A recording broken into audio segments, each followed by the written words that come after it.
बिस्मिल्लाहिर्रहमानिर्रहीम। अस्सलाम वालेकुम। उम्मीद है आप लोग खैरियत से होंगे। क्लास 9 फिजिक्स न्यू बुक 2025 में जो आई है, इसके पहले चैप्टर्स के शॉर्ट क्वेश्चंस की उर्दू मीडियम वीडियो मैंने बनाई थी, तो किसी ने कमेंट किया था कि इंग्लिश मीडियम में भी वीडियो बना के पोस्ट कर दें। तो आज हम पहले चैप्टर के एक्सरसाइज वाले शॉर्ट क्वेश्चंस और उनके आंसर्स को देखने जा रहे हैं।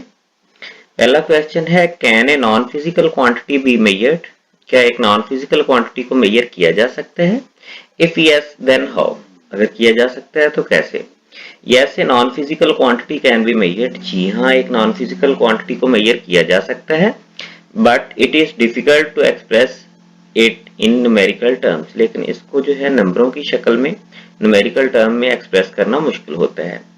फॉर एग्जाम्पल, इंटेलिजेंस और ब्यूटी।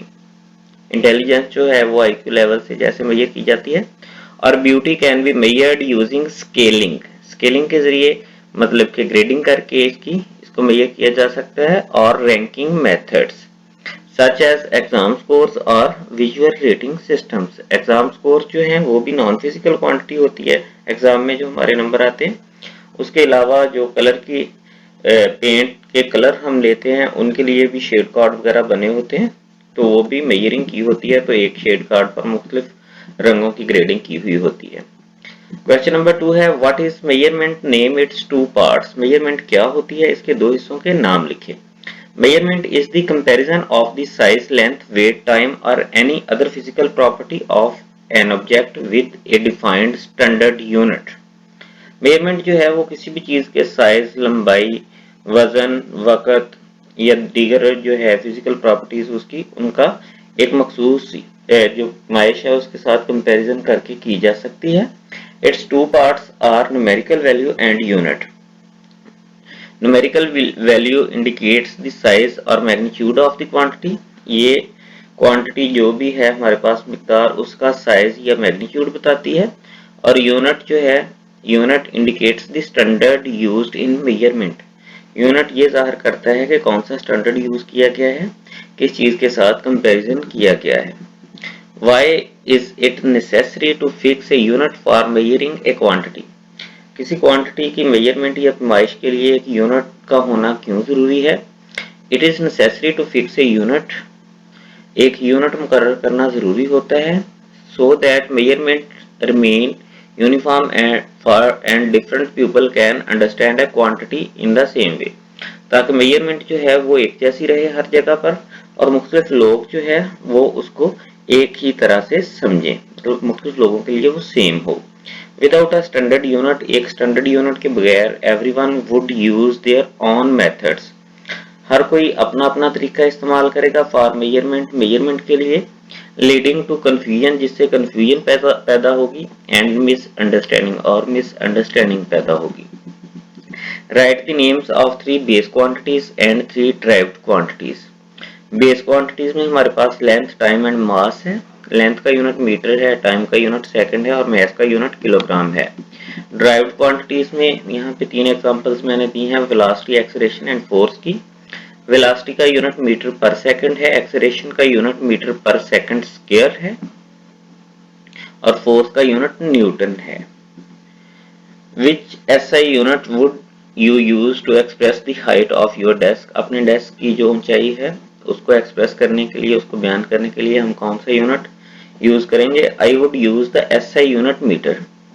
मैं एसआई यूनिट मीटर इस्तेमाल करूंगा to express the height, height को एक्सप्रेस करने के लिए, बयान करने के लिए, ऑफ माई डेस्क, अपने डेस्क की, as it is the SI unit of length, क्योंकि ये लेंथ का एसआई यूनिट है।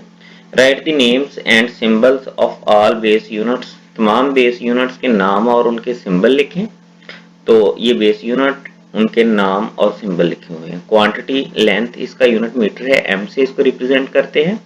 क्वांटिटी मैस, इसका यूनिट किलोग्राम है, केजी से रिप्रेजेंट करते हैं। टाइम का यूनिट सेकंड है, एस से रिप्रेजेंट करते हैं। इलेक्ट्रिक करंट का यूनिट एम्पेयर है, कैपिटल ए से जाहिर करते हैं। टेम्परेचर का यूनिट केल्विन है, कैपिटल के से जाहिर करते हैं। अमाउंट ऑफ सबस्टांस का यूनिट मोल है, और इसे MOL से जाहिर करते हैं। लुमिनस इंटेंसिटी, इसका यूनिट कैंडेला है, और इसे CD से रिप्रेजेंट किया जाता है। Why are prefixes used? Name 3 multiple and 3 submultiple prefixes. Prefixes are used to express very large or very small quantities more conveniently. Prefixes जो है वो बहुत बड़ी और बहुत छोटी मिकदारों को ज़ाहिर करने के लिए इस्तेमाल होती हैं। मल्टीपल प्रीफिक्सेस वो हैं जिनमें 10 की पावर पॉजिटिव आती है, मतलब कि 10 की पावर से मल्टीप्लाई किया जाता है। इसमें से 3 लिखी हैं मैंने, गीगा, मेगा और किलोग्राम। गीगा को कैपिटल जी से ज़ाहिर करते हैं, मेगा को कैपिटल एम से और किलो को के से ज़ाहिर करते हैं। 10⁹ जो है ये गीगा होता है, 10⁶ जो है मेगा होता है और 10⁻³ जो है वो किलो होता है। सब मल्टीपल प्रीफिक्सेस वो होती हैं जिनमें 10 की पावर माइनस होती है या फिर 10 की पावर पर डिवाइड किया जाता है। इसमें मिली जो है इसको m से रिप्रेजेंट करते हैं, 10⁻³ होता है। माइक्रो को म्यू से ज़ाहिर करते हैं, 10⁻6 होता है। नैनो को n से ज़ाहिर करते हैं और 10⁻9 होता है ये। What do the following represent? A है हमारे पास 5 pm, B है 15 ns, C है 6 μs और D है 5 fs। 5 pm जो है वो 5 पिकोमीटर को ज़ाहिर करता है और ये इक्वल टू होता है 5 मल्टीप्लाइड बाय 10⁻12 मीटर्स के। पिको जो है 10⁻12 होता है। 15 ns जो है वो 15 नैनो सेकंड को ज़ाहिर करता है। 15 मल्टीप्लाइड बाय नैनो की जगह पे हम 10⁻9 लिख देंगे सेकंड्स। 6 μs 6 माइक्रो सेकंड्स को ज़ाहिर करता है। 6 मल्टीप्लाइड बाय माइक्रो की जगह पे हम 10⁻6 लिख देंगे सेकंड्स। 5 fs 5 फेमेटो सेकंड्स को ज़ाहिर करता है। 5 multiplied by 10⁻15 seconds. An extremely short time interval, ये बहुत छोटे टाइम इंटरवल्स हैं।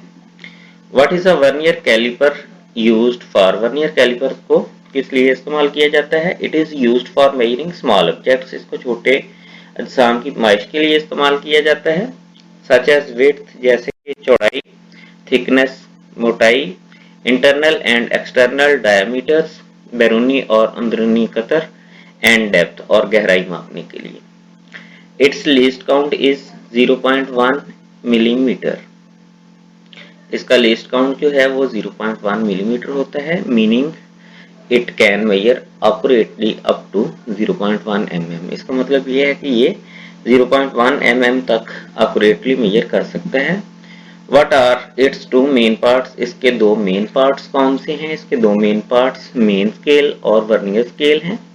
How is the least count determined? Least count कैसे डिटरमिन किया जाता है? ये लीस्ट काउंट का फार्मूला हमने चैप्टर में भी पढ़ा था। Least count is equal to 1 main scaled division minus 1 vernier scaled division. 1 main scaled division जो है वो 1 मिलीमीटर के इक्वल होती है। उसमें से जब हम माइनस कर देंगे वर्नियर स्केल डिवीजन को, जो कि 0.9 mm की इक्वल होती है, तो हमारे पास 0.1 mm आ जाता है।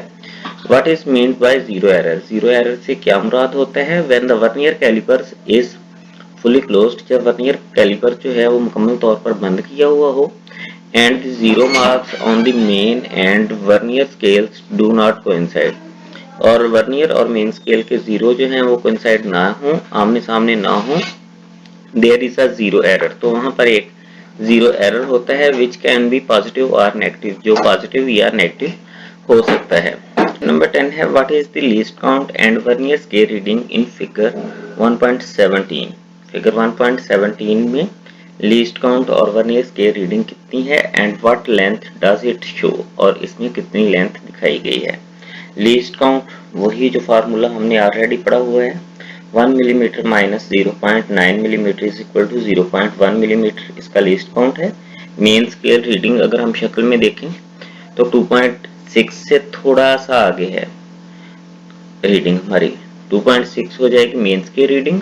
Vernier scale reading, vernier scale का वो हिस्सा जो मेन स्केल के किसी पॉइंट के बिल्कुल सामने है, वो शक्ल में दिखाया गया है। 5वां पॉइंट जो है वो बिल्कुल कोइंसाइड कर रहा है, तो टोटल लेंथ जो है वो आ जाएगी हमारे पास 2.6 प्लस जो लीस्ट काउंट था उसको हम वर्नियर स्केल रीडिंग से मल्टीप्लाई करके इसमें प्लस कर देंगे, तो हमारे पास 2.65 सेंटीमीटर आ जाएगा।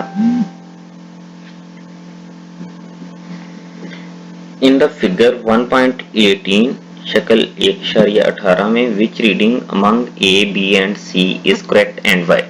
कौन सी रीडिंग जो है ए बी सी में से करेक्ट है और क्यों है? हमें पता है कि हमारी आंख का जो लेवल है वो बिल्कुल रीडिंग के सामने होना चाहिए।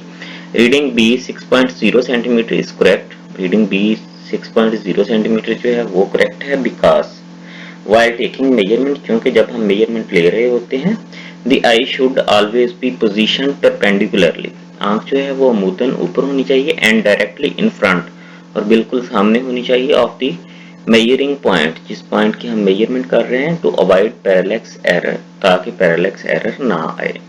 तो ये थे हमारे चैप्टर 1 के शॉर्ट क्वेश्चंस। वीडियो पसंद आई हो तो वीडियो को लाइक कर दें, चैनल पर नए हैं तो चैनल को सब्सक्राइब कर दें और वीडियो को अपने दोस्तों के साथ भी शेयर कर दिया करें ताकि उनका भी फायदा हो सके।